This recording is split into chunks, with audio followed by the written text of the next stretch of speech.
Sometimes the one you love most becomes the one you fear the most.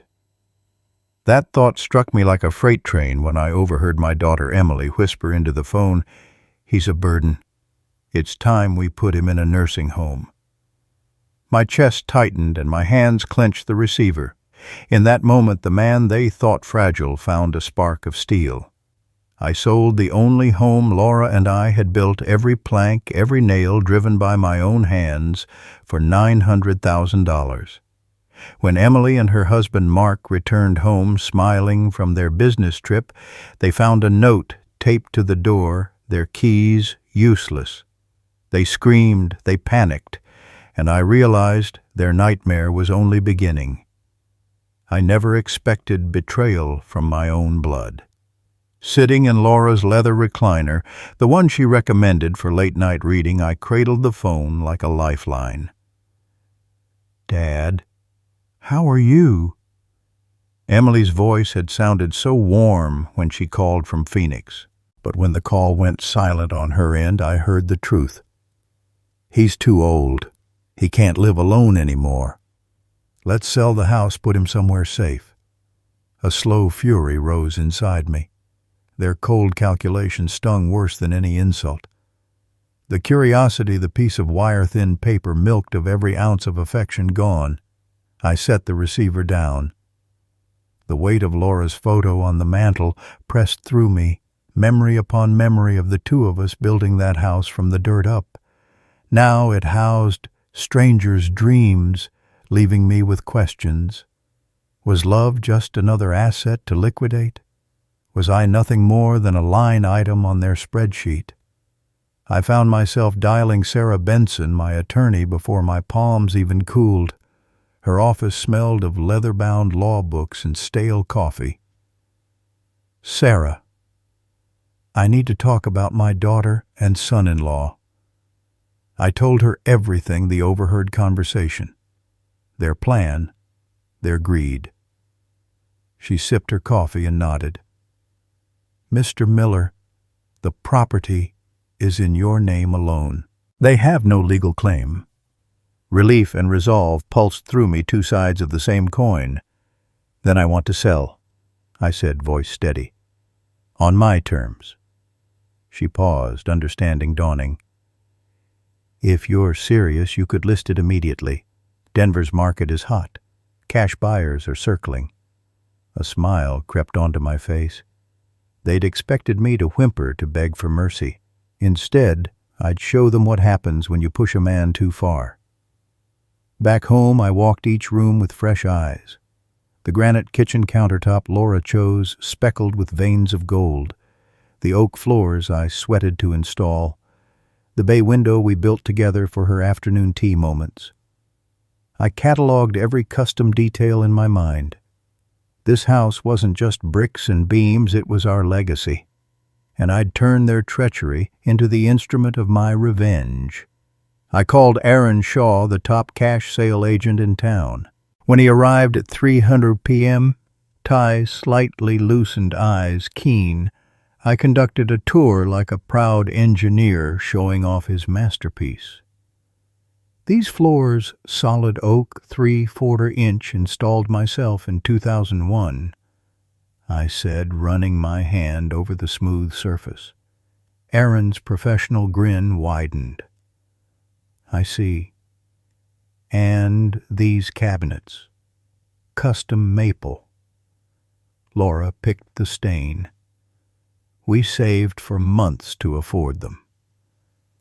I watched his pen tap his notepad, his enthusiasm genuine. "This property checks every box investors want."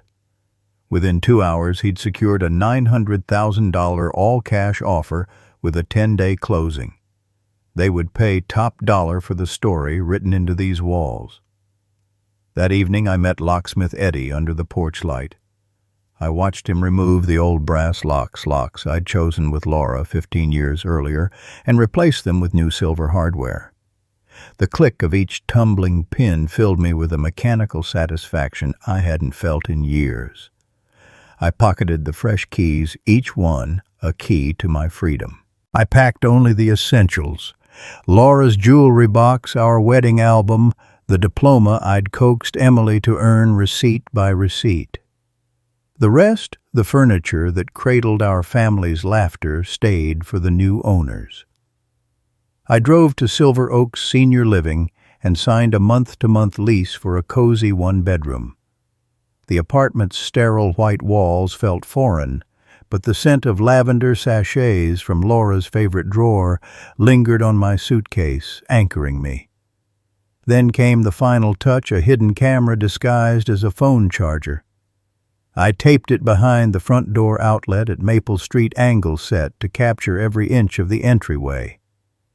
I scribbled a letter in my careful engineering hand, the one Laura always praised, a dignified but devastating notice explaining how I'd heard their plan, sold the house, and secured every dime. I placed it inside an envelope and taped it at eye level on their locked door. Friday afternoon, I sat in my new living room, nursing a cup of strong coffee, eyes glued to my phone's live feed. At 5:15 p.m., Mark's black SUV rolled in, Emily's heels clicking on the porch. She fished for her old key, jiggled it in the lock. Nothing. Mark tried the back door, locked solid. I smiled at the screen, heart pounding. Emily slipped through a side window I'd deliberately left unlatched luggage in tow.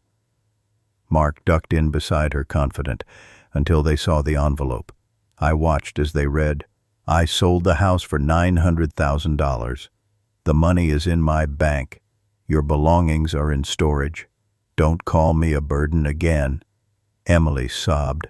Mark's face twisted in fury. They pounded the door, their screams echoing in rooms now void of their future. I turned off the camera and poured a glass of Laura's 2018 Bordeaux. I raised it to her portrait. "To you, my love, and to justice served." In that moment, the weight of betrayal transformed into a liberation. I thought lost forever. They'd taken my kindness for weakness, but I was neither weak nor naive. I was John Miller, architect of his own destiny. And this was only the beginning. When dawn broke over Denver, I woke to silence. The apartment's sterile walls offered no comfort, but I breathed deeply, recalling Laura's favorite lavender sachet still tucked in my suitcase. My phone lay face down beside the chair screen, dark. Yesterday's live feed replayed in my mind, Emily's widening eyes, Mark's trembling hands, their fury and despair echoing through the empty halls of the house I'd built. I poured coffee into a chipped mug, strong, bitter, and exactly what I needed, and settled by the window, watching joggers and dog walkers move down the sunlit sidewalk. The world outside carried on, oblivious to the upheaval I'd engineered. I'd expected chaos, but not pity. I'd expected anger, but not tears so raw that Emily's mascara ran like black rivers down her cheeks. I'd imagined their shock. I hadn't prepared for the weight in my chest when I realized I'd shattered her faith in me. Despite everything, she was still my daughter. Yet the image of her cold betrayal, the words, "He's a burden," still ringing in my ears, burned brighter than any remorse. I glanced at my watch. It was just past 8. Time to face the consequences of my actions. I dialed Sarah Benson's office. The line clicked. "Good morning, Mr. Miller. How can I help?" Her calm voice was an anchor. "Sarah, I need to discuss a storage facility." I described the unit on Kfax Avenue where I'd stashed Emily's and Mark's belongings. "They're calling me non-stop. I want to ensure the contents are secure and that I have legal standing to hold them." She paused. "As long as you followed the lease agreement and notified them in writing, the facility can retain possession until fees are paid." "You're within your rights, John." "Thank you," I said. Relief mingled with a deeper unease. I'd set these wheels in motion, but watching them spin from afar felt strangely hollow. "I'll arrange payment today." After hanging up, I showered and dressed in the navy suit Laura had chosen for graduation ceremonies. It fit tighter now. You did lose some weight when stress became routine, but she'd insisted on quality, and quality was what I intended to maintain. I brushed my silvering hair, straightened my tie, and left the apartment for the first time since moving in. Outside, the crisp air carried the scent of spring blossoms. I hailed a cab and directed the driver to Denver Moving and Storage. The facility sat in a nondescript industrial block, rows of metal doors behind chain-link fences. I signed in and showed my ID. The manager, a young woman with a sympathetic smile, led me to the unit. Inside, I found cardboard boxes labeled in my precise handwriting, Kitchen Essentials Bedroom, Sentimental Living Room Remaining. Mark's golf club stood in the corner. Emily's winter coat lay across a plastic bin. I walked down the aisle, hand trailing against cool metal. Mr. Miller, the manager, asked softly, "Your children called. They're frantic." I nodded. "That's their privilege." I slid each lock shut as she walked away. The final click echoed. I felt something settle in my chest, an unspoken boundary drawn between my past and future. The rest of the morning drifted in a blur of errands. I visited Brian Connor, the real estate agent, in his sleek Cherry Creek office. He handed me the wire confirmation, $900,000 deposited minus closing costs. I stared at the ledger numbers crisp on the page. My inheritance of anger had become tangible wealth. "Congratulations," Brian said. "When you want to list properties again, call me." I smiled, but it didn't reach my eyes. "Thank you, Brian. I'll keep that in mind." Back on the bustling streets, I felt oddly unmoored. My identity had always been tied to my hands: engineer, builder, provider. Now the house I'd built was gone, and the money sat in an account I barely understood. I needed something to anchor me. I decided on one final sweep of the old house, unannounced, of course.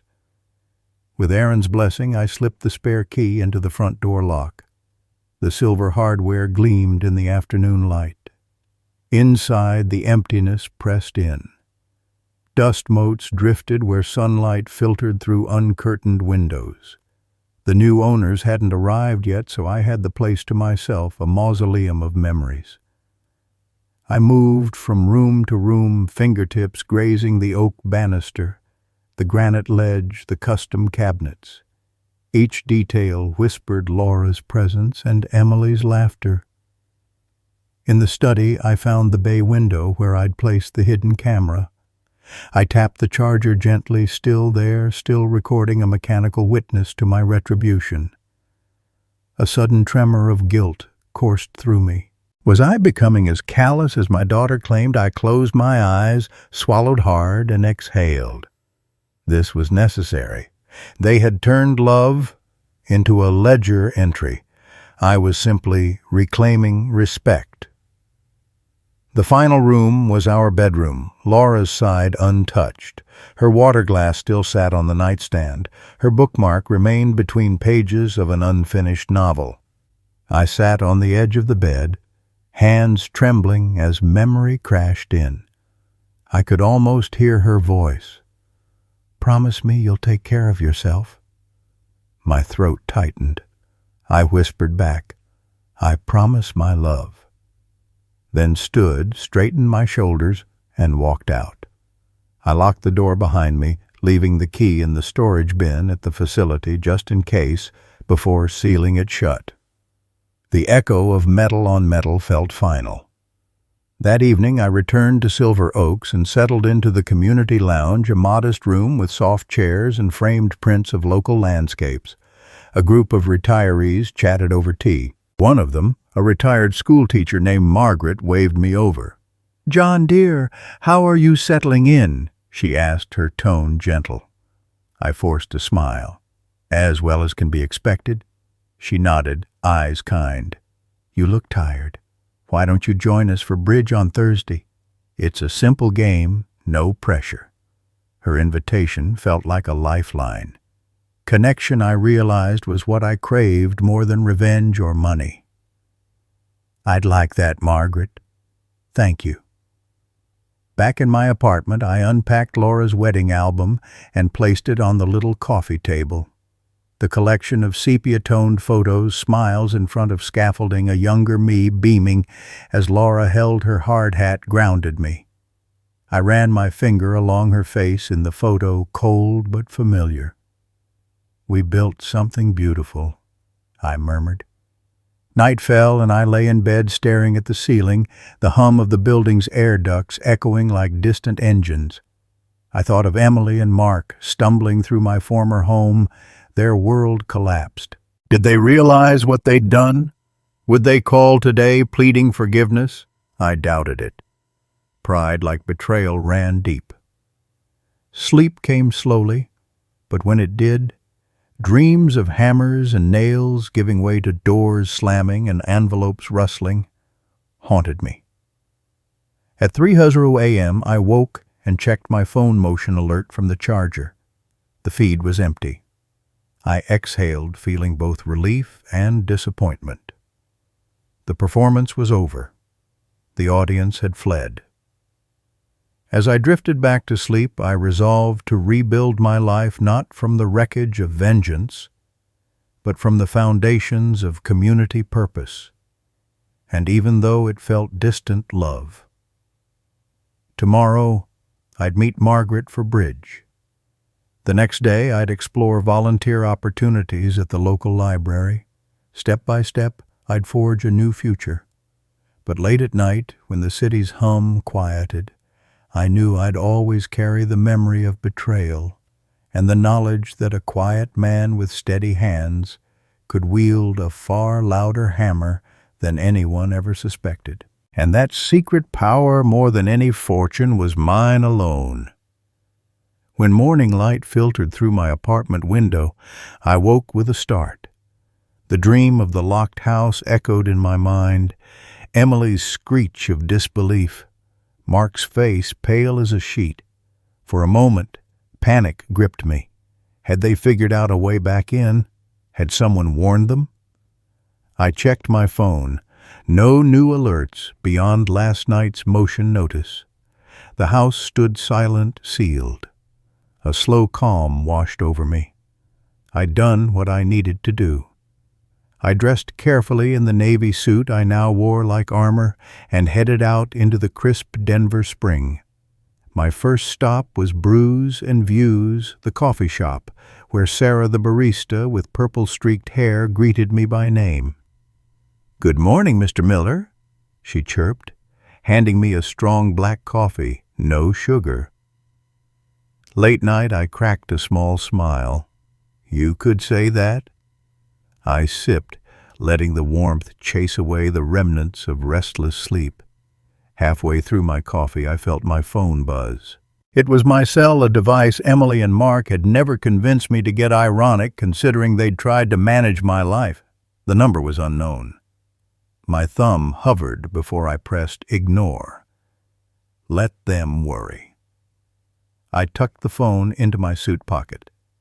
On my way to the library, I passed Maple Street. From the sidewalk, I saw the metal door with no keyhole for me anymore, a single envelope fluttering slightly in the breeze, taped at eye level. The neighborhood was quiet. New owners hadn't claimed it yet. I paused, breathing in the familiar scent of freshly cut grass mixed with a faint trace of lavender from Laura's sachets I'd left in that house. A pang of something regret nostalgia hit me, but I swallowed it down. Closure didn't have to be cruel. It just had to be complete. At the Carnegie Branch Library, I signed in at the volunteer desk. Mrs. Harper, the librarian, with a gentle voice, smiled when she saw me. "Ready for your first shift?" she asked. I nodded. "I am." My job was to help patrons locate community resources, job listings, senior programs, digital literacy classes. It felt oddly fitting. I had spent decades building structures. Now I was building bridges between people and the services they needed. An elderly man approached my desk.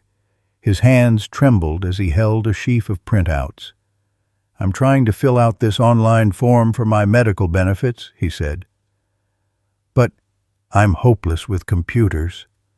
I guided him to a terminal, showed him where to click, typed in the website address, and walked him through each step. His relief was palpable. He beamed like a child learning to ride a bike.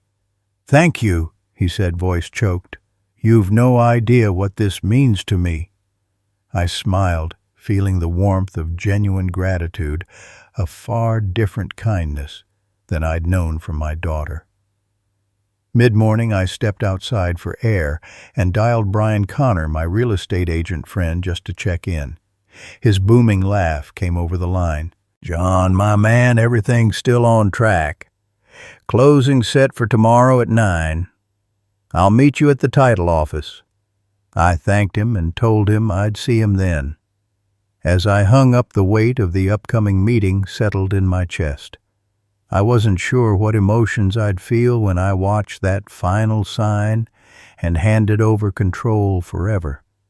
Back inside, I helped a young woman named Carla research apartments. She'd just moved to Denver with her infant daughter and needed affordable housing. We sifted through listings. I explained leasing terms, and she nodded eagerly, hope shining in her eyes. "You've been a lifesaver," she said, tucking a stray lock of hair behind her ear. I watched her leave with a stack of printed pages and felt my heart lighten. This was the kind of legacy I wanted to leave behind, helping someone start fresh, not tearing down what I'd built. By late afternoon, I made my way to the title company's office. Brian waited for me in the lobby, tipping his head. "Ready." His tone was both professional and supportive. I gripped the door handle and took a deep breath. We walked into the conference room, a long table, nameplates, legal documents laid out like a runway. The buyer's attorney, a poised woman named Ms. Delgado, offered a curt nod. I slid into my seat, feeling the smooth leather under my palms. "You understand this is final?" Ms. Delgado asked, her pen poised. I met her gaze. "I do." Each signature I added on the deed. The settlement statement felt like shedding skin. The final $900,000 appeared on the settlement sheet. As Ms. Delgado stamped the papers, I leaned back, chest expanding. "Congratulations, Mr. Miller," she said, voice crisp. I managed a smile. "Thank you." Brian and I shook hands firmly as we left. He clapped me on the shoulder. "You did good, partner." Outside, the sun had dipped lower, the evening air cool. I nodded, letting him lead me to his car. "What now?" he asked as we pulled away. I glanced back at the house one last time, windows dark, locks, secure envelopes still hanging. "I build something new," I said. The smile that followed felt honest. That night I returned to Silver Oaks and found Margaret and a small group playing bridge in the lounge. She waved me over. "Join us, John." We saved a seat. I sat at the table, cards in hand, and dove into the familiar rhythm of shuffles and deals. For a few hours I forgot about contracts and locked doors. I laughed at Margaret's witty commentary, teased Mrs. Patel about her bluff, and felt part of something again. Afterward, I walked back to my apartment under a sky painted with stars. I unlocked the door with my own key, one that led to my own space, not someone else's. Inside, I made myself a simple dinner, eggs and toast, and lit a single lavender-scented candle. On the coffee table, Laura's wedding album waited. I opened it, running my finger across her smiling face. I whispered, "We're okay now." No anger, no loss, just memory and hope. Before bed, I checked my phone. A text from an unknown number. "Dad, please talk to us." I stared at it. Emily's name didn't appear, but the tone was familiar. I set the phone aside, unanswered. Tomorrow morning I would decide if I wanted to speak on my terms, of course. For now I closed my eyes, mind drifting between the past and the new life I was building. As sleep took me, I realized my journey wasn't ending with that sail. It was just beginning. I had weathered betrayal, reclaimed my home, and found purpose in helping others. The power to rebuild, to choose kindness over bitterness, was mine, more precious than any house or fortune. And now, for the first time in too long, my heart was open to whatever came next. I woke before sunrise, the lavender candle's last wisp of scent still lingering in the darkness. My phone lay beside me, its screen cold and silent. The text from the night before, "Dad, please talk to us," hovered in my mind like a question mark. I pressed my hand to my chest, feeling the steady beat of my heart. After everything, did I even want to hear their voices again? The promise I made to Laura echoed softly, "Take care of yourself." I rolled out of bed and dressed in the charcoal gray suit I'd reserved for important meetings. Today felt important. I poured coffee in the kitchenette and stepped onto the small balcony, watching the city glow below. The early morning light turned Denver's skyline pink and gold. A new chapter awaited, but the blank page still scared me. I tapped the text thumb, hovering. Then I remembered Mark's guiltless laughter, Emily's betrayal, and the cold efficiency with which they'd tried to erase me. I set the phone face down and slipped it back in my pocket. By 8, I was downstairs in the communal breakfast room. Margaret waved from her corner table, 2 cups of tea steaming before her. "Good morning, John," she said, her eyes bright with curiosity. "You look ready to conquer the world." I offered a shaky smile, just tackling one day at a time. She patted the seat beside her, but I shook my head. Instead, I grabbed a granola bar and left, nodding goodbye.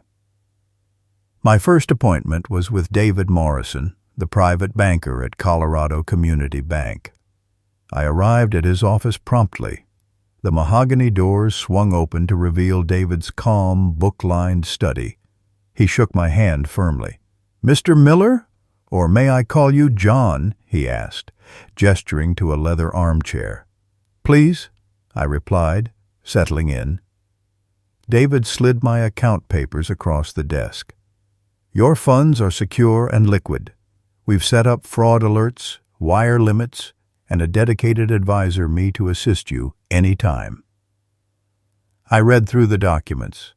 Each line, each clause felt like a protective barrier around my new life. "Thank you, David. I appreciate your discretion." He nodded. "We understand privacy is paramount. Your money is yours, and yours alone." I leaned back, feeling a sense of relief mixed with loneliness. "I'd like to set up regular transfers to a simple checking account. I want to pay for my new apartment, groceries, utilities, everything. And I want to donate a portion to the library where I've been volunteering." His eyebrows rose in pleasant surprise. "That's generous." "I've found purpose there," I said. "Helping people find resources gave me something beyond revenge. I want to support that." David made notes. "Consider it done. And, Mr. Miller, John, if you ever need guidance, financial or otherwise, feel free to call." As I left the bank, a light rain began to fall. I tugged up my collar and walked toward the library.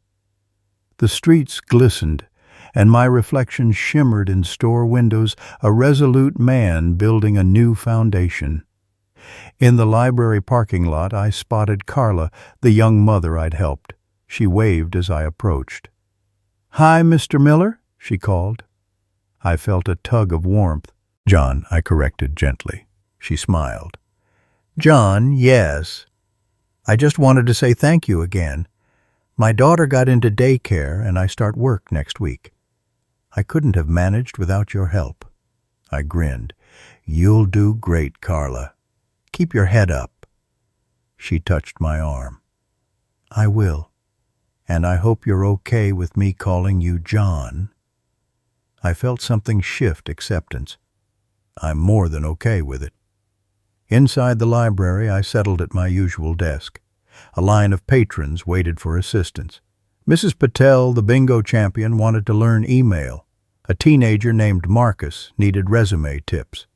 I guided each person patiently, but my mind wandered to the unanswered text in my pocket. Should I reply? Forgiveness felt distant, but maybe conversation could clear the air. At noon, I stepped outside to call my lawyer, Sarah. The phone buzzed in my coat pocket. I answered, then hesitated. Sarah, it's John. John, good afternoon. Everything proceeding as required? She asked briskly. Yes. The funds, the storage, everything. But I have a personal question. My voice trailed off. What's on your mind? My daughter. She reached out. I'm not sure I want to talk to her yet. Legally, I've done what I needed to do. Emotionally, I'm torn. Sarah sighed gently. Reconciliation is your choice. You have the power to open or close that door. Take as much time as you need. Her words were a balm. I exhaled. Thank you. Back inside, I found Emily's email address in my phone and drafted a short reply. I received your message. I need time. I will decide when to talk. I hovered before hitting send. Then I realized time was exactly what I wanted to give. I pressed send and felt a lightness, as if I'd claimed a piece of my own mercy. The afternoon passed in a comfortable rhythm. By 4, the library closed and I collected my coat. Outside, the rain had stopped, leaving the world washed clean. I walked to Sunset Manor Apartments, where I'd stored the rest of my belongings. The new resident manager, Mrs. Chen, met me in the lobby. I thought you might need help moving things, she said kindly. I smiled and shook my head. I've handled it, but thank you. I pulled out the legal paperwork showing I had rights to retrieve whatever I chose. I selected a few keepsakes, Laura's cookbook with her handwritten notes, the small wooden model of our house I'd carved years ago. The rest I left. Memories didn't need physical form to live. That evening I returned to Silver Oaks and found a group gathered around the community piano. A woman played a soft, familiar melody, Moon River Laura's favorite. I paused at the door, heart thudding as the notes drifted through the hall. Margaret spotted me and waved. I approached and she nodded toward the pianist. Mrs. Nguyen lost her husband last year. She plays to remember. I sat nearby listening to the tender arpeggios. Tears blurred my vision. For a moment I felt Laura's presence in each note. When the piece ended, a hush fell. Mrs. Nguyen smiled, tears in her eyes. I stood and applauded. Others joined in. I realized I was part of this tapestry of loss and healing, now connected, not isolated. On my way back upstairs, my phone buzzed again. Emily, thank you for responding. I understand. I'm sorry. I stared at the words, chest tightening. I folded into a chair by the window and typed, "Thank you. We'll talk soon." I paused, thumb above send, then pressed. A door remained open, however slightly. Later I lay in bed, the candle long extinguished, and thought of the day's victories, secured finances, a grateful community, a tentative bridge with my daughter. I closed my eyes and whispered, "Good night, Laura." Outside, the city lights flickered like distant stars. Tomorrow, I'd meet Emily's call, and step by step build a life defined not by betrayal, but by choices made with courage and compassion. When I woke the next morning, The apartment felt simultaneously smaller and infinitely promising. The text thread with Emily glowed quietly on my phone. "Thank you. We'll talk soon." I held the device in my hand for a long moment, heart pounding with equal parts hope and fear. Could our relationship survive this upheaval? Could I forgive the betrayal that still echoed through my memories of laughter and shared dinners? I slipped the phone into my pocket, determined to face whatever came next with clarity. I dressed in a crisp white shirt and jeans, something relaxed for a day of errands and preparation. My first stop was the storage unit where I'd left Emily and Mark's belongings. The metal door clicked open as I approached, and I felt a shiver of anticipation. I'd collected Laura's cookbook and our wooden model house the day before. Today I would decide what, if anything, I was willing to let Emily reclaim from our past. Inside the boxes sat in neat rows. I opened the bin labeled Emily's childhood and lifted out her favorite stuffed rabbit, its fur faded but stitches intact. I held it close, inhaling the faint scent of years gone by. Then I saw the box marked Wedding Memories. Inside lay the guest book, its pages filled with signatures and heartfelt wishes. I ran my finger along the inscription Mark had written, "To a lifetime of love." My throat tightened. I closed the box, slid the lock closed, and walked away. Some memories I realized were too painful to revisit. Back on the street, I paused under a canopy of budding trees. Spring's promise of renewal felt ironic. I was rebuilding from betrayal rather than blooming after loss. But renewal, I reminded myself, did not require perfect soil. I could plant new roots here.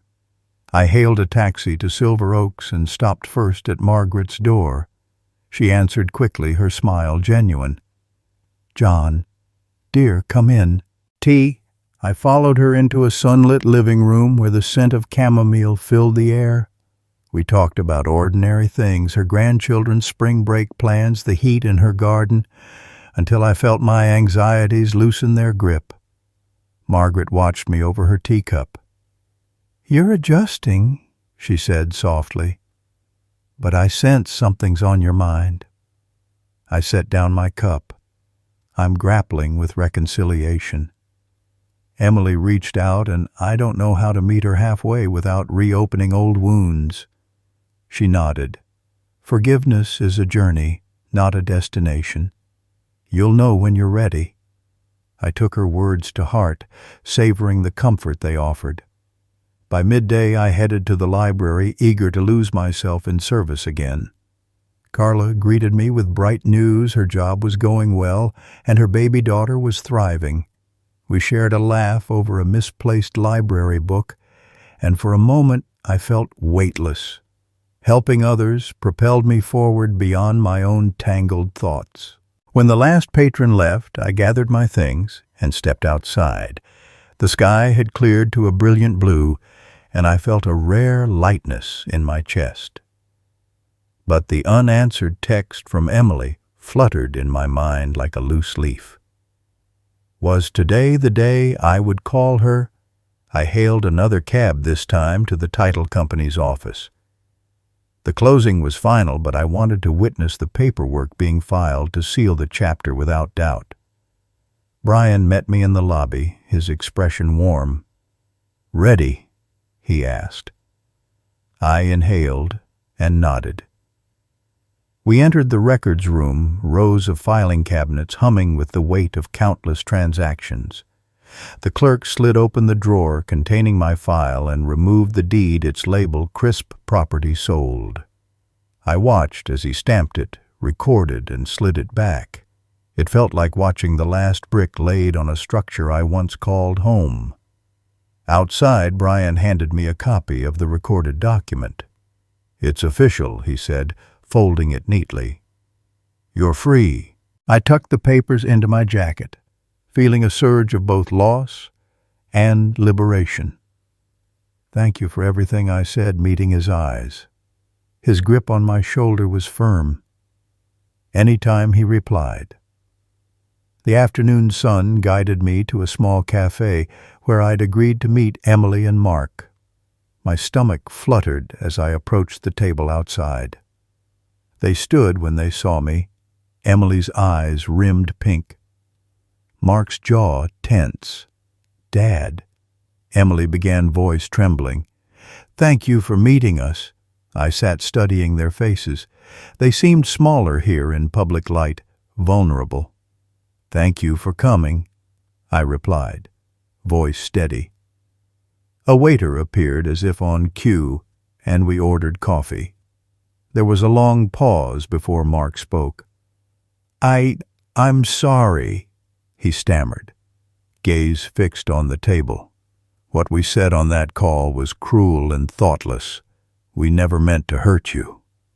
Emily reached for Mark's hand, tears brimming.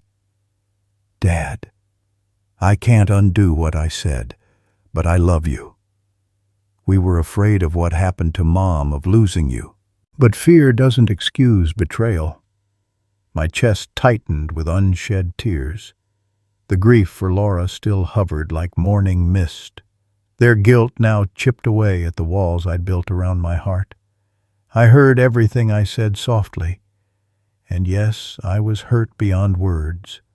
I paused, feeling their anticipation. "But I also saw your panic, your misguided love." Emily's shoulders shook. "We were selfish." I sipped my coffee, surprising myself with how warm it tasted. "Maybe. But love can be selfish when it's rooted in fear." Mark's eyes flooded. "We want to make this right. We'll pay for our storage fees. We want to rebuild trust." I studied them, gauging the sincerity.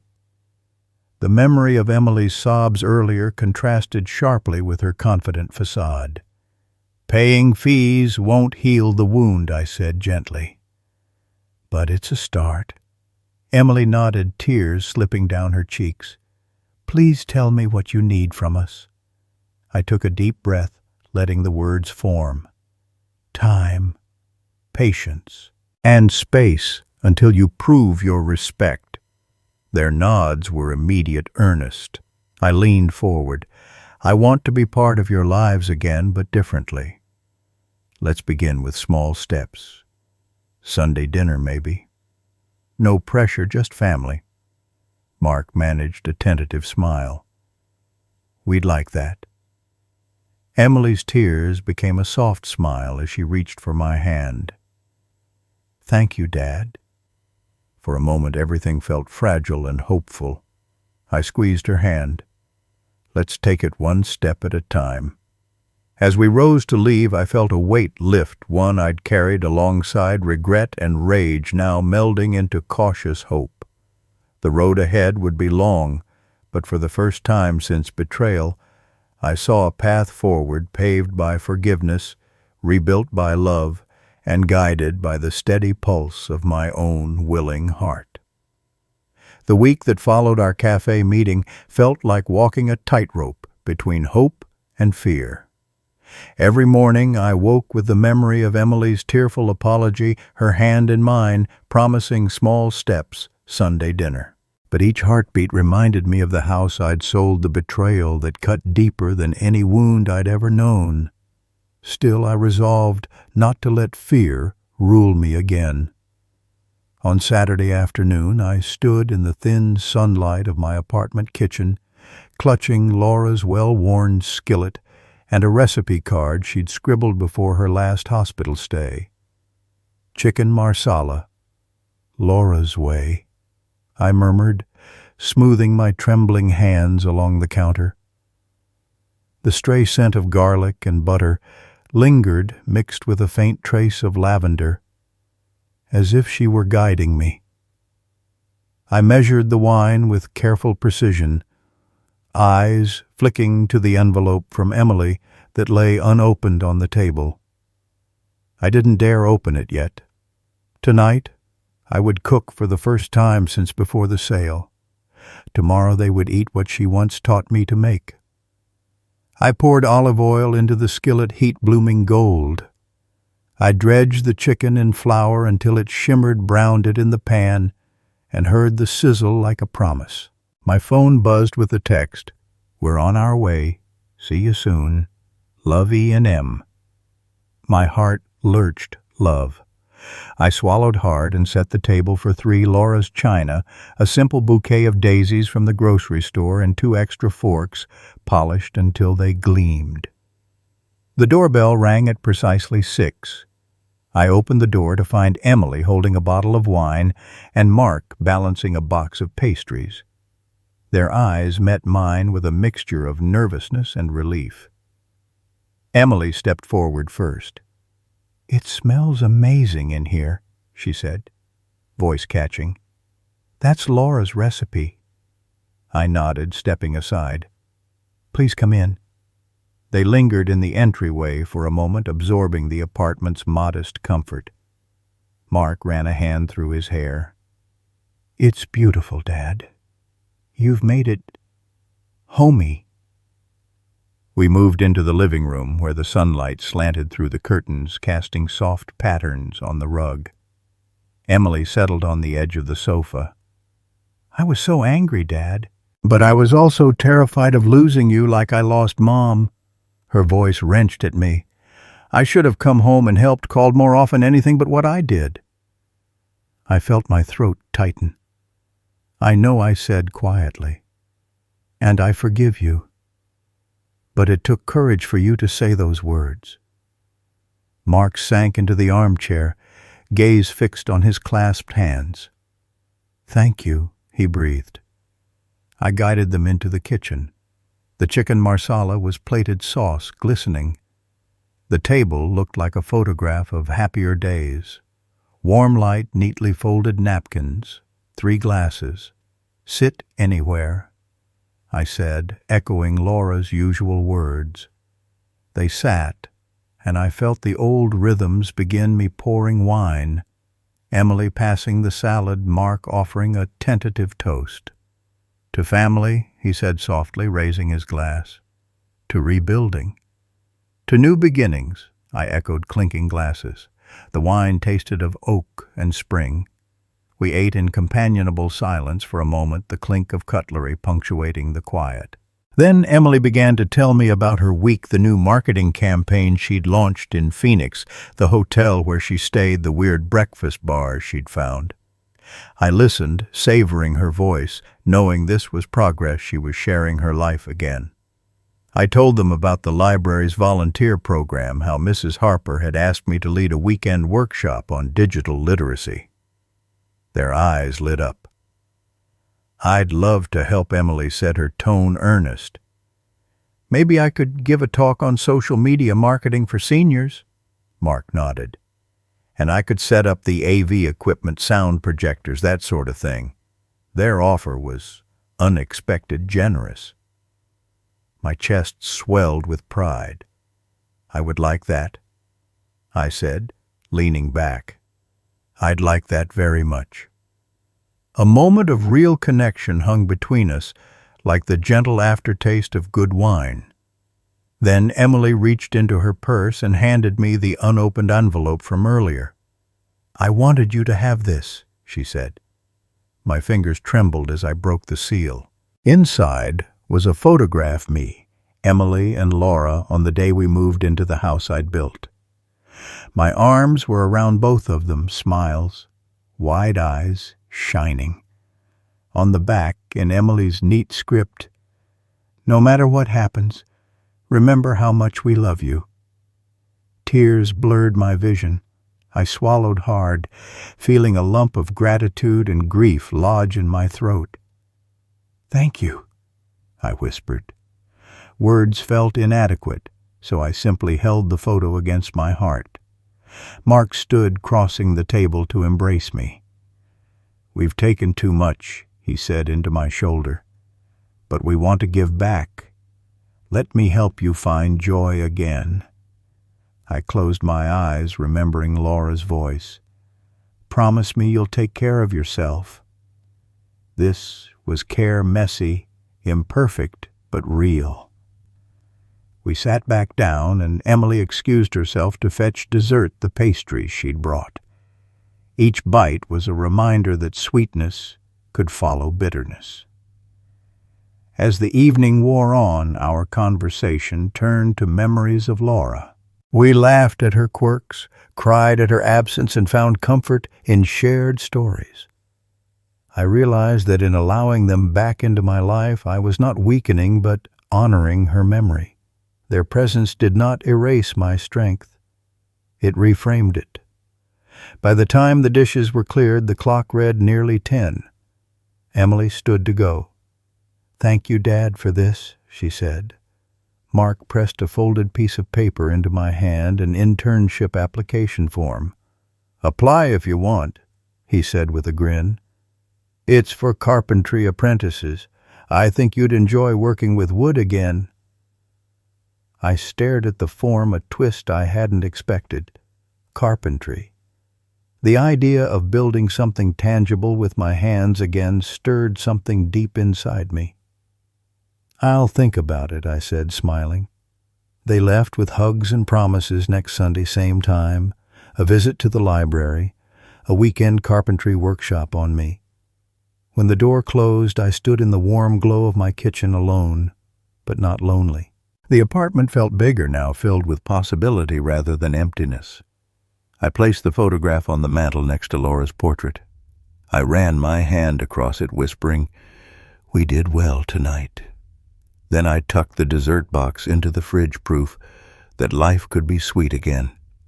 As I climbed into bed, the apartment lights dimmed around me. I closed my eyes, replaying every moment, the first step onto the tightrope, the shaky dinner, the unexpected internship offer. My heart no longer lurched with fear, but thumped with anticipation. Tomorrow I'd call Brian about that apprenticeship, and the day after I'd help Emily and Mark set up the library workshop. In the dark, I felt Laura's presence in the soft hum of the building, in the lavender sachet's lingering scent. I'd promised to take care of myself, and tonight I had. I drifted into sleep with the knowledge that rebuilding a life like a house began with clearing the debris, laying new foundations, and trusting that brick by brick, a stronger, kinder home could rise again. The morning sun crept through the curtains, painting stripes of gold across the wooden floor. I lay in bed, heart fluttering with anticipation and a dash of nerves. Today was my first day as a carpentry apprentice, an idea born from Mark's suggestion over Sunday dinner. As I dressed, I felt both a thrill and a twinge of uncertainty. After years spent in an office designing from blueprints, I would return to hands-on work with sawdust and wood shavings. But wasn't that how Laura and I had built our life, one board at a time, piece by piece? I brewed a strong pot of coffee, inhaling the familiar aroma as I reviewed the address of the workshop tucked inside my pocket. Silver Oaks felt far behind me now, a temporary refuge. This new path lay ahead, and with it, the promise of purpose. I tucked Laura's photo into my jacket, a silent blessing. The carpentry shop sat on the edge of downtown, a modest brick building with weathered timbers stacked outside. I paused at the door, steeling myself before stepping into the rhythmic hum of machinery. The air smelled of pine and varnish, of centuries of craft. A man in a flannel shirt looked up from his workbench. "You must be John," he said, extending a hand. "I'm Pete, the lead carpenter. Glad you're here." I shook it, feeling calloused warmth. "Thank you, Pete. I'm eager to learn."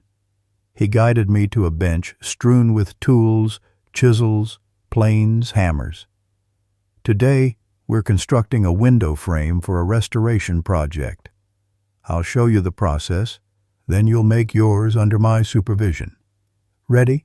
His tone was encouraging but honest. I nodded, heart racing. "Yes." He handed me a pencil and a ruler. "We start by measuring. Precision is everything." And suddenly I was back in my element, calculating lengths, marking lines with a carpenter's square. As I measured the beam for the frame, each tap of the pencil echoed in my mind like a heartbeat. I thought of the bay window I built for Laura, how she read her novels there, sunlight dancing on her face. That memory guided my hand, after cutting the wood to size with a power saw. Pete showed me how to smooth the edges with a plane. The first pass felt awkward. The blade caught, sending a shudder through the timber. I looked up, cheeks flushing. "Take your time," Pete said gently. "Feel the grain." I relaxed, adjusting my grip, and the plane glided in a satisfying curl of shavings. Pride surged through me. As the frame took shape, I worked alongside younger apprentices, one constructing custom shelves, another crafting a door panel. They introduced themselves as Derek and Rosa, both recent graduates. Their enthusiasm reminded me of my own early days on site. We traded stories during breaks, my daughter's unexpected apology, their own leaps into uncertain futures. The camaraderie was familiar, like slipping into a pair of old work boots. By midday, the frame stood assembled, joints, tight edges flush.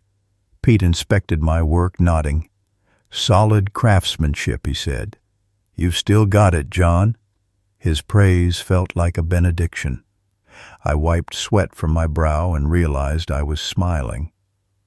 After lunch, I joined Pete in installing the frame into a section of wall. Hammering in nails, caulking seams, we worked in sync as if we'd been a team for years. He told me about his mentor who'd taught him the trade 30 years ago. I thought of Laura teaching me her recipes and life lessons beside the stove. Then I thought of Emily and Mark, waiting for me to prove that I'd found joy again. This was for them, too, a demonstration that age and betrayal couldn't strip me of my worth. As the sun dipped low, we cleaned our stations. I lingered by the completed window, running my hand along the smooth sill. Through the glass, the city's lights glimmered like fireflies. I felt an electric sense of possibility. Driving home, I called Emily. She answered on the second ring. "Dad, how was your first day?" Her voice was bright with genuine curiosity. "I survived?" I teased laughter, easing my tired muscles. "But more than that, I thrived. Pete says I've still got the touch." "Of course you do," she replied, pride coloring her tone. "I knew you'd take to it." We spoke about tomorrow's plan. She would join me at the library workshop setup. I would bring some of the small oak shelves I'd made to show.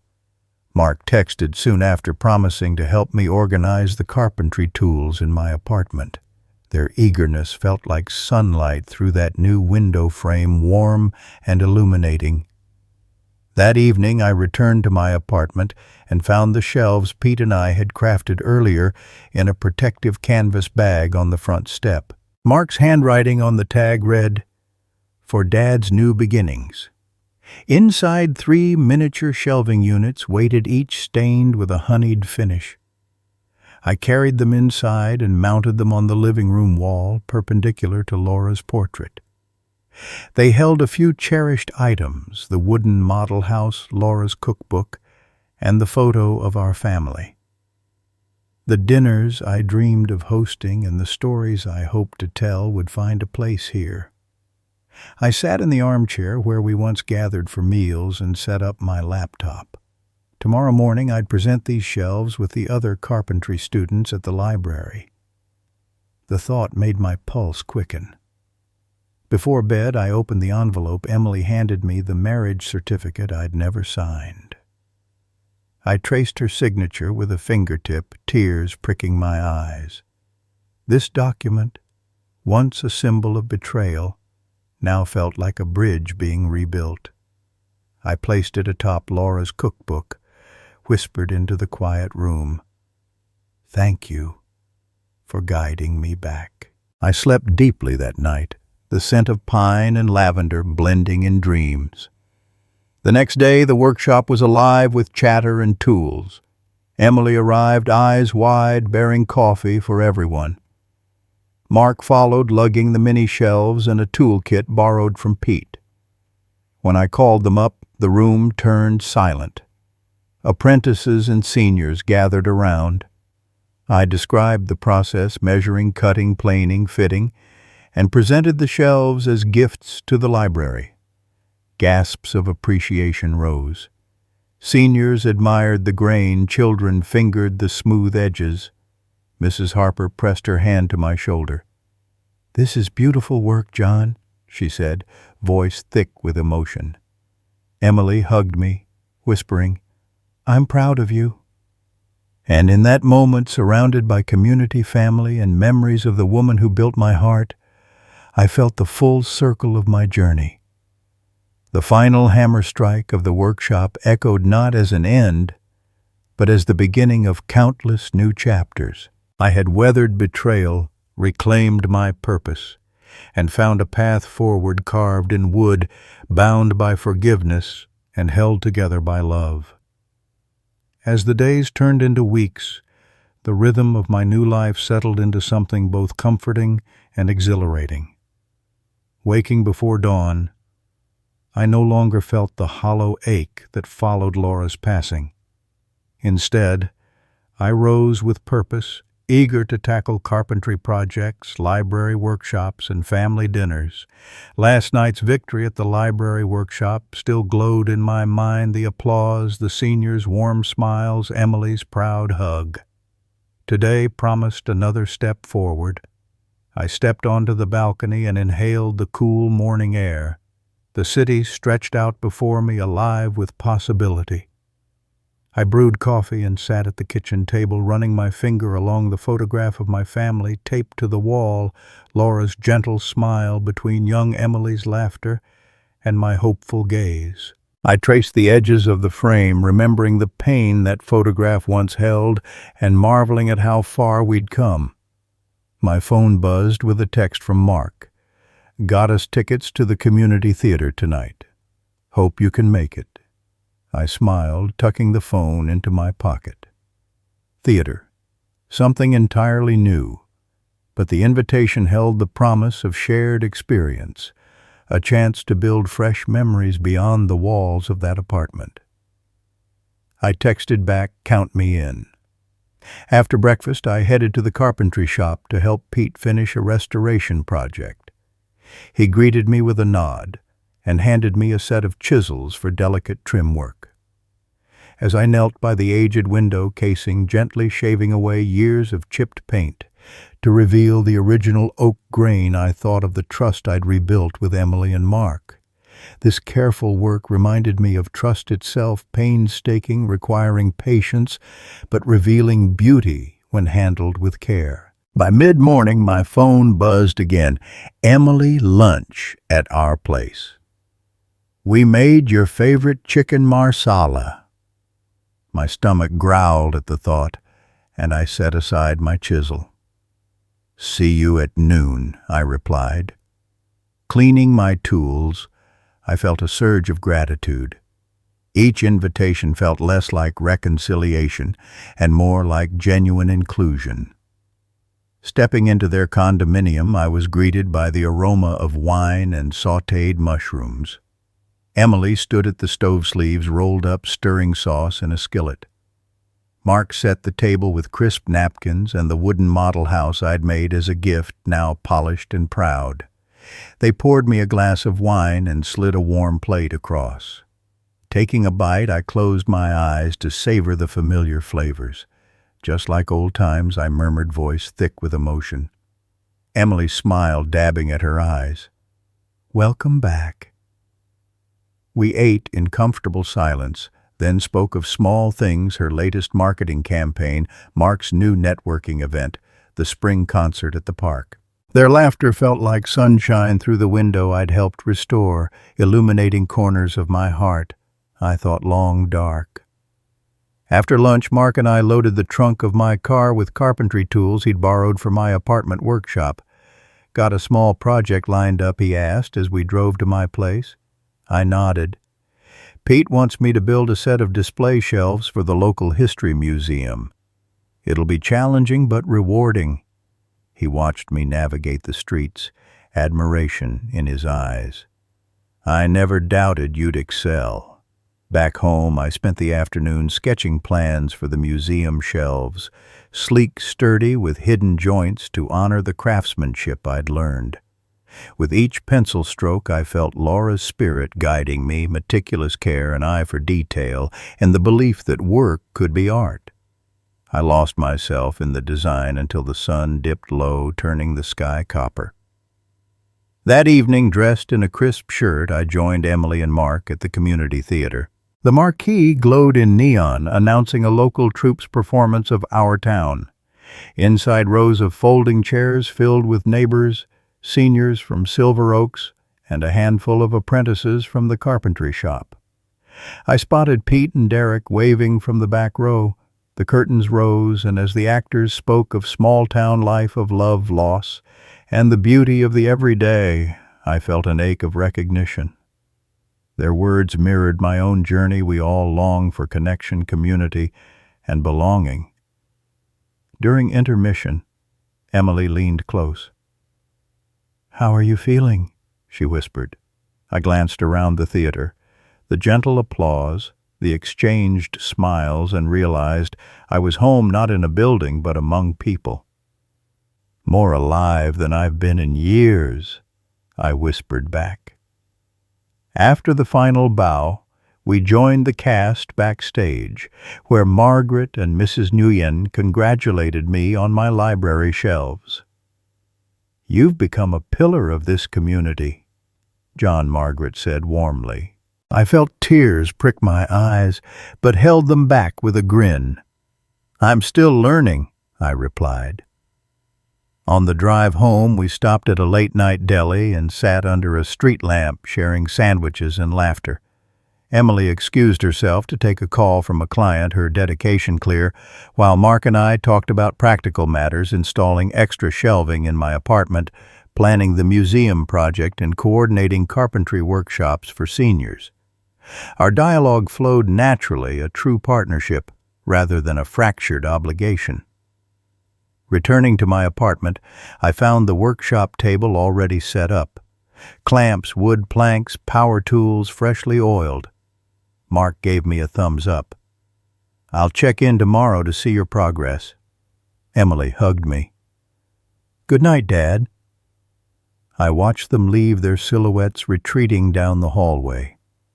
I closed the door, leaning against its cool surface, breathing deeply. Inside, I lit a single lavender candle, Laura's signature scent, and walked to the photo wall. The black and white family portrait stood among the shelves of memories, the wooden model house, the marriage certificate, the tiny oak shelves. Each item had a story, a moment of pain transformed into purpose. I whispered into the quiet room, "Good night, my loves. Thank you for walking this path with me." As I prepared for bed, my phone buzzed one last time, a text from the museum curator confirming the shelving commission. My pulse quickened. This was more than a job. It was a testament to my rebirth. I tucked the phone into the charger and slid beneath the covers. The apartment felt warm and full, brimming with new possibilities. Before sleep claimed me, I thought of Laura's words, "Build wisely, live fully." Tomorrow I would begin crafting those museum shelves, another legacy in wood and heart. And step by step, with each measured cut and gentle planing, I would continue building a life defined not by betrayal, but by love, resilience, and the courage to trust again. By dawn the next day, the workshop bench called me like an old friend. The morning light streamed through my apartment window, bright enough to turn oak dust into gold. I brewed coffee and reviewed my sketch one last time. The museum shelves would need adjustable brackets, gentle curves on the support arms, and hidden fasteners to preserve the wood's natural lines. This project felt more significant than any before, not simply carpentry, but testament to a life rebuilt. I arrived at the museum just as the front doors unlocked. The curator, Ms. Alvarez, greeted me with a firm handshake. "John, "I'm thrilled you're here," she said. "We need these shelves ready for the spring exhibit on local pioneers." I nodded, feeling the thrill of purpose ripple through me. We moved into the exhibition hall where white walls stood stark and empty. Electricity hummed overhead. My tools waited on a folding table, chisels, a cordless drill clamps, and the wood planks I'd chosen for their warm grain. As I measured the first bracket location, my phone buzzed with a text from Emily Hope. "You're not forgetting dinner tonight. Mom's lasagna at 7. I smiled, texting back, "Wouldn't miss it for the world." Then I focused on the task. I marked holes, drilled pilot guides, and affixed the walnut supports. Each motion was precisely practiced measure, twice, cut once. I thought of Laura and her emphasis on care, her voice guiding me as I drilled the final bracket into the wall. Mid-morning brought a surprise. Pete from the carpentry shop stopped by with Derek in tow. They wore jeans and work boots, their presence like anchors in the bright hall. Derek carried a coffee tray. Pete offered a thumbs up. "Saw you driving by," Pete said. "Thought you could use reinforcement." Their encouragement felt like sunlight through windows I'd crafted warm and lifting. We worked side by side, me leveling shelves, them holding planks steady, offering tools, cracking jokes about our early mistakes. When the first shelf was secure, I stepped back, running my fingers along its edge. The wood gleamed under gallery lights. I could already imagine artifacts perched upon it, battered tomes, sepia photographs, brass compasses. Something like pride swelled in my chest. Lunch arrived in the form of Emily's homemade notes, and Mark's delivery steaming lasagna in foil pans and a crisp Caesar salad. We ate standing among half-installed shelves, our knees scraping the polished floor. Emily hovered anxious. "Is everything going smoothly?" she asked, voice bright. Her presence reminded me how far our relationship had traveled from betrayal to this shared endeavor. "It's going well," I said, scooping salad onto paper plates. "I'll need final measurements for the top row before we finish." Mark produced a pocket tape measuring and calling out numbers. Our teamwork felt instinctive, a dance of reclaimed trust. Afterward, as they left for the evening, Emily hugged me. "Thank you for letting us help," she whispered. I held her for a moment longer than usual. "Thank you for wanting to help," I replied. Afternoon light waned as I installed the last shelf.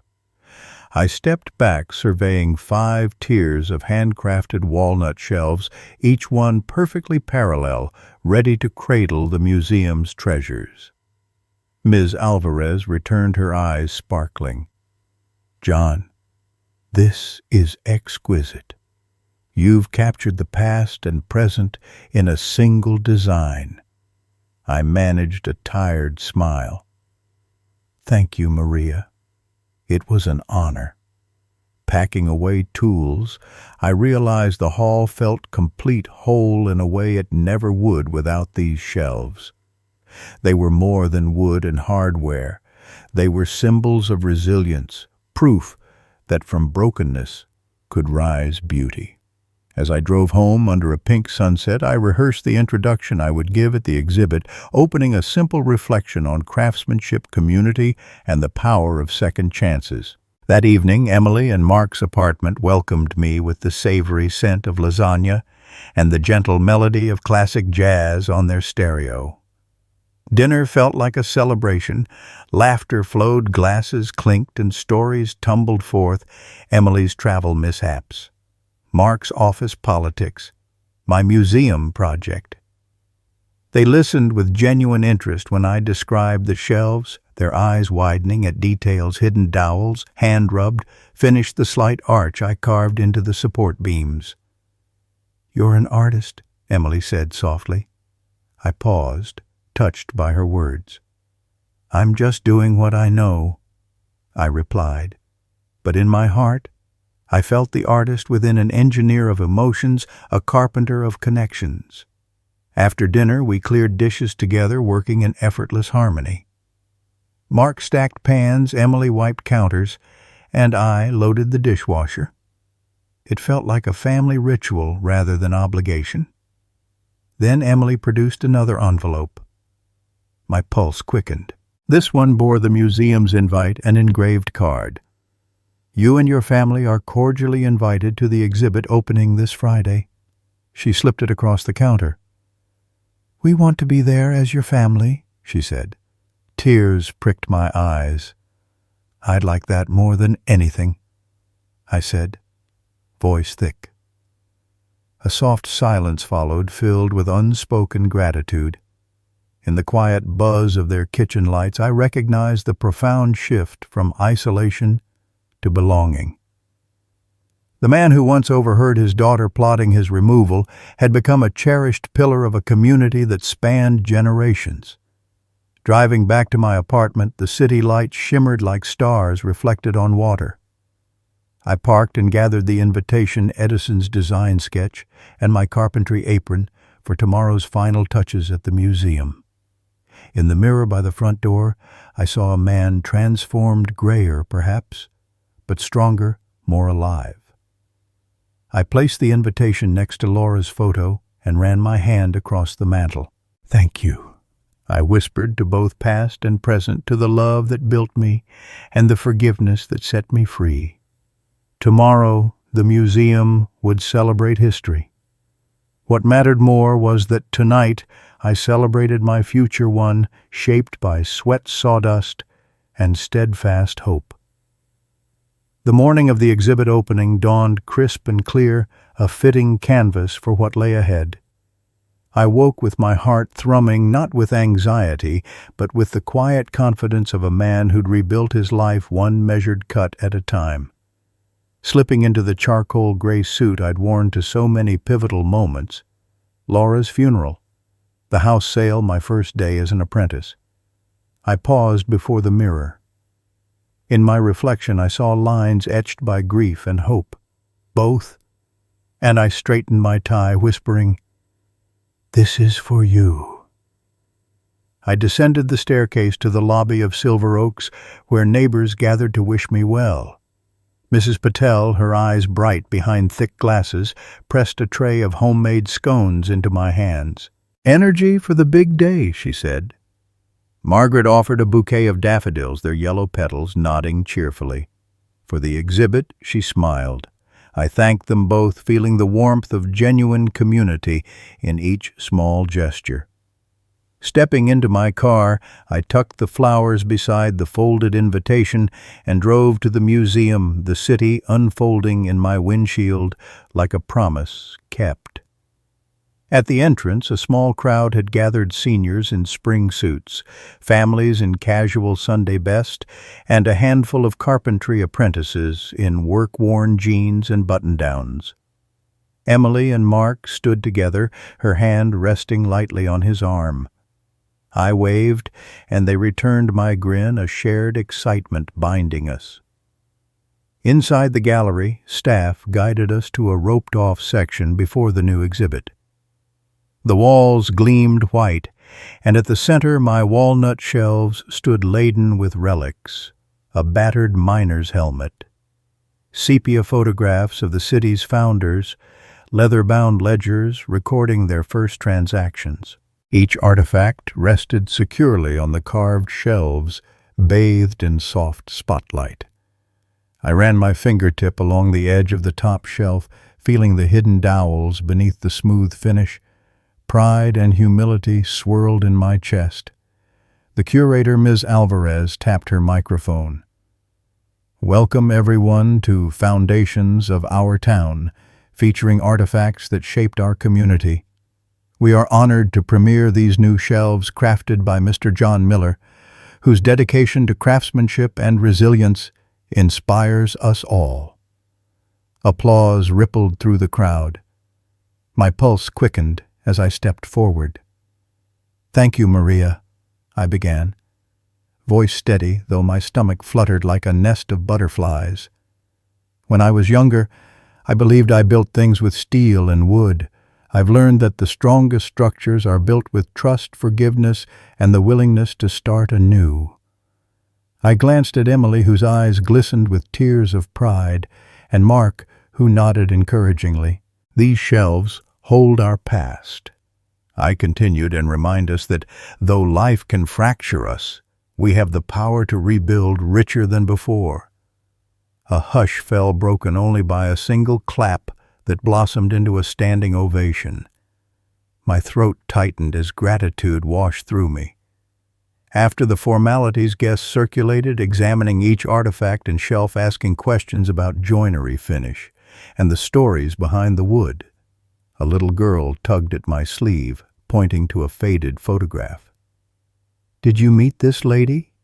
she asked, voice curious. Smiling, I knelt beside her and traced the image of a pioneer woman dressed in black lace. I didn't, but she reminds me of someone I loved deeply, my late wife Laura, whose spirit guided every plank I laid. The girl nodded, thoughtful, then returned to her parents. In that moment, I realized my story had transcended personal vindication. It had become part of the fabric of a community's history. As mid-afternoon sun filtered through the gallery windows, Emily led me to a quiet alcove. She pressed a plate of tray-passed appetizers into my hand, tiny quiches and cucumber sandwiches. "Go mingle," she whispered. "You've earned it." I hugged her briefly, savoring the warmth between us. Mark joined, congratulating me on the lecture. "You spoke from the heart." I nodded, feeling the true measure of success lay not in flawless craftsmanship, but in the bridges I'd mended. Later, the mayor arrived, flanked by local dignitaries. He shook my hand vigorously. "Mr. Miller, your work honors both our pioneers and our present-day spirit. We'd like to designate this exhibit as the official kickoff of Pioneer Week." Cameras flashed as he posed next to me. I offered a polite smile, the weight of the moment settling like a gentle cloak. Evening fell and the gallery emptied, leaving only the glow of recessed lighting on the shelves. Ms. Alvarez approached, her eyes reflecting the soft amber scene. "Take a moment, John," she said. "It's been a long journey." I walked slowly down the display, touching each shelf, recalling the measure and plane, the sledgehammer blows that broke old chains. In that quiet hush, I honored every step that led me here. Returning home, Emily and Mark awaited me at their door with mugs of hot cocoa, warm and soothing like their embrace. We shared stories of the day's highlights until fatigue tugged at my eyelids. At the end of the night, they stood on either side of me, their hands on my shoulders. "Thank you," Emily said softly, "for believing we could make this work." Mark squeezed my arm. "We love you." I looked at them, at our small but resilient family, and at Laura's photograph perched on my nightstand. "I love you," I replied, voice thick. "Thank you for bringing me back." As I climbed the stairs to my apartment, I carried with me not just the memory of applause, but the knowledge that life's most enduring shelves are those we build within each other's hearts. My journey, once defined by betrayal, loss, and revenge, had transformed into a testament of love, forgiveness, and the courage to craft new beginnings. And with each breath I knew the best chapters were yet to come. When the morning light finally filtered through my curtains, I felt a calm I hadn't known in years. The museum exhibit was a triumph, and in its wake came invitations, congratulations, and new connections that wove me back into the fabric of this city. But today I wanted something simpler, a family dinner in my own home, my apartment once a refuge from betrayal, now a gathering place for love. I rose early, heart thudding with anticipation, and reached for Laura's old recipe box.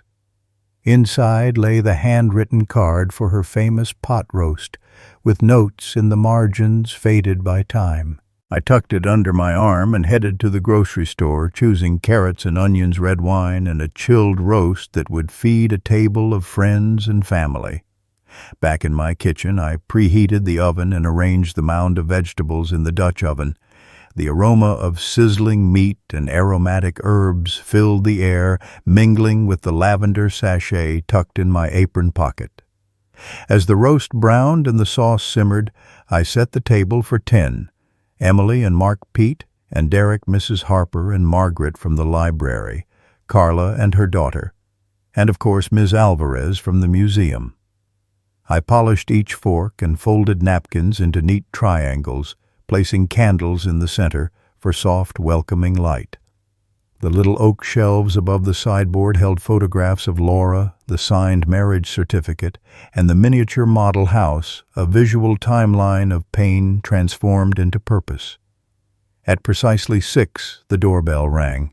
I opened the door to Emily's radiant smile, Mark's supportive grin close behind. Behind them, Pete and Derek lugged a bottle of single malt scotch and a bouquet of wildflowers.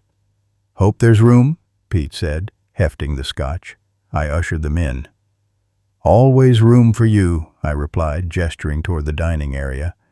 They set their offerings on the counter, the amber spirit and fresh blooms adding warmth to the scene. Next came Mrs. Harper with sparkling cider, and Margaret carrying her famous apple pie. Carla stepped in with her daughter in a bright dress, clutching a coloring book she'd made for me as a thank you. Ms. Alvarez arrived last, her eyes lighting up at the table's inviting spread. "John, this looks incredible," she said, handing me a hug before settling in. I felt my eyes misting. In each face I saw care, not obligation. The man who once felt abandoned by his own daughter now found himself surrounded by chosen family. We gathered around the table, hands on chairs, and I cleared my throat. "Thank you all for coming," I began, voice steady though my chest trembled. This table used to feel empty. It held only memories of loss and betrayal. Tonight, it holds gratitude, forgiveness, and community. I poured wine into glasses and offered a silent toast to second chances and new beginnings. Emily's head tipped, her eyes shining. Mark squeezed my shoulder. The clink of glasses echoed in the room, a harmonious chord of belonging. As we ate, conversation flowed like a gentle river. Mrs. Harper shared news of a new book club at the library. Margaret teased Derek about his woodworking progress. Pete and Mark debated whiskey pairings with pot roast. Carla told a story about her daughter's first day of preschool. Laughter bubbled over every sentence. The soft candlelight bathed us all in a glow I recognized as home. At dessert, Margaret's pie with a scoop of vanilla ice cream, I leaned back and closed my eyes for a moment, savoring the symphony of voices around me. A girl's giggle, the low rumble of adult conversation, the clatter of plates. I carried Laura's legacy in each of those sounds. I opened my eyes to find Emily watching me. She reached across the table, covering my hand with hers. "Dad, thank you," she whispered, "for giving us all this." I nodded, voice thick. "Thank you for allowing it." After dinner, we moved to the living area where the little oak shelves displayed future plans, a notebook for carpentry workshop ideas, a jar labeled Community Fund, and a stack of postcards from friends sending gratitude.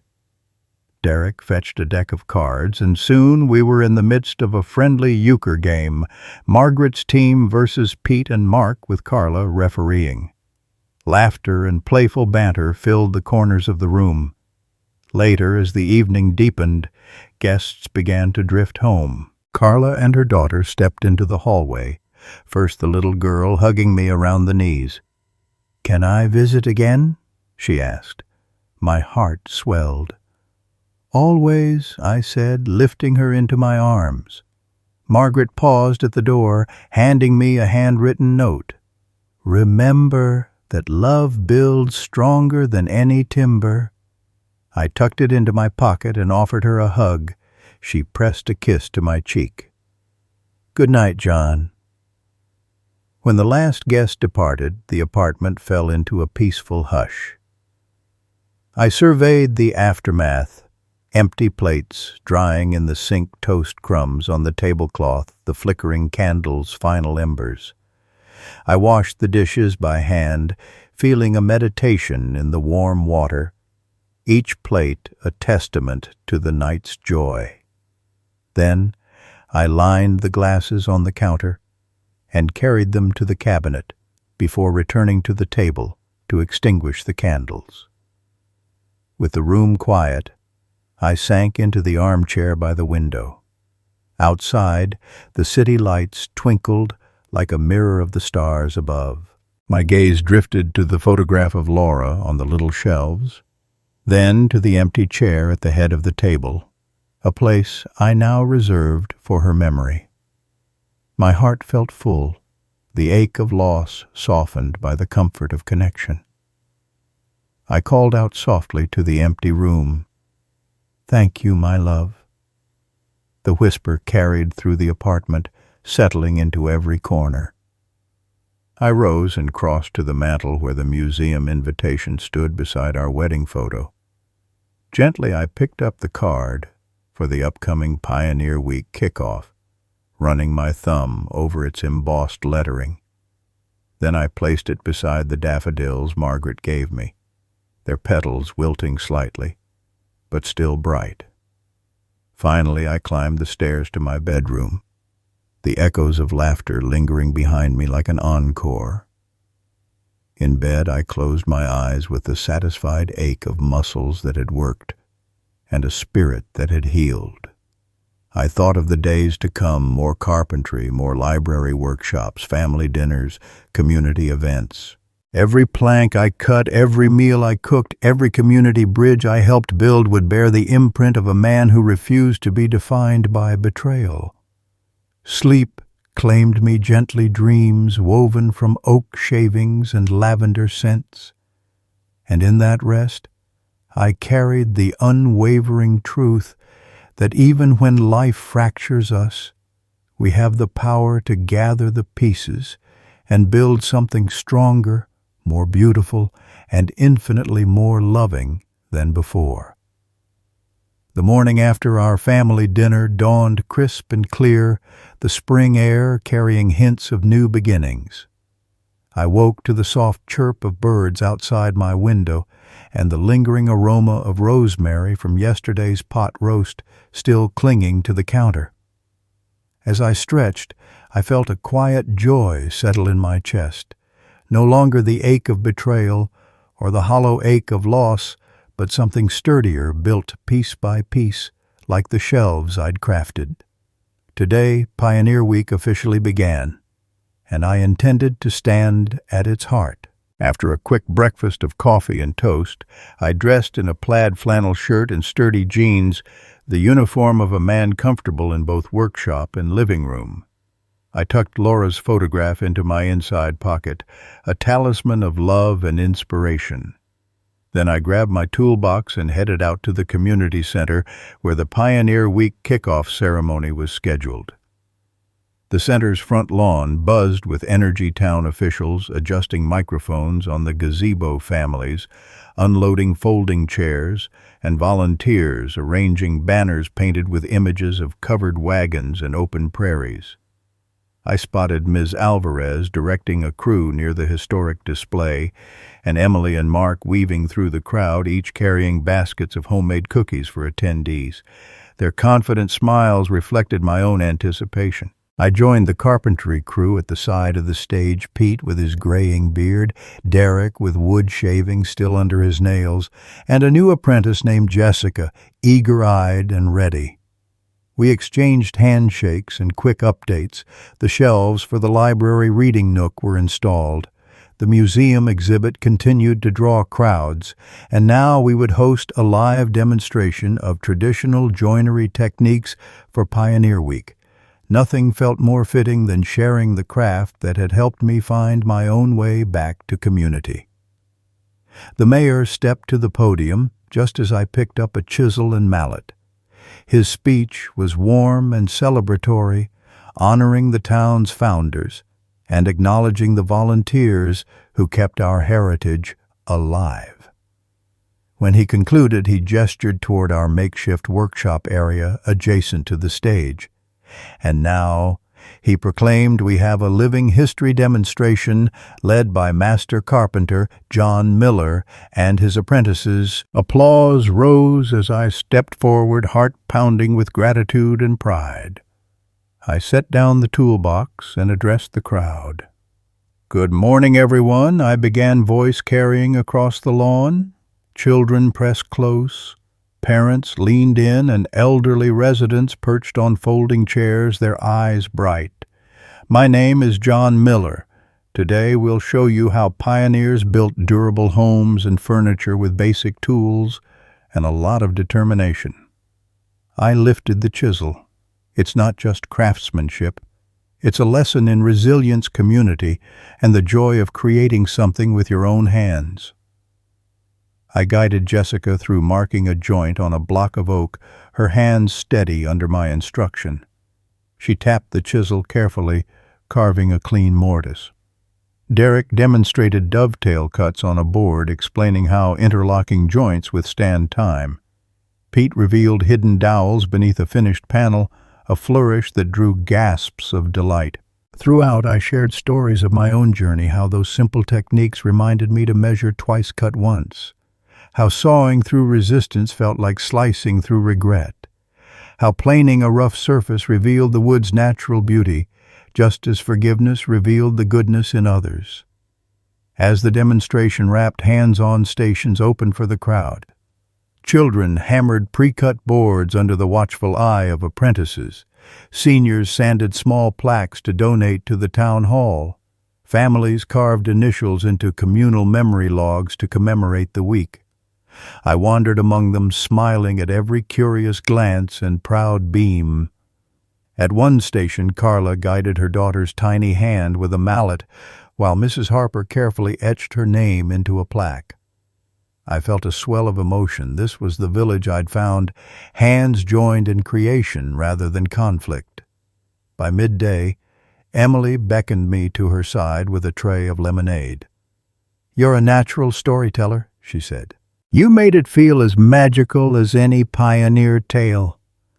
I laughed, wiping sweat from my brow. "I just shared what I know."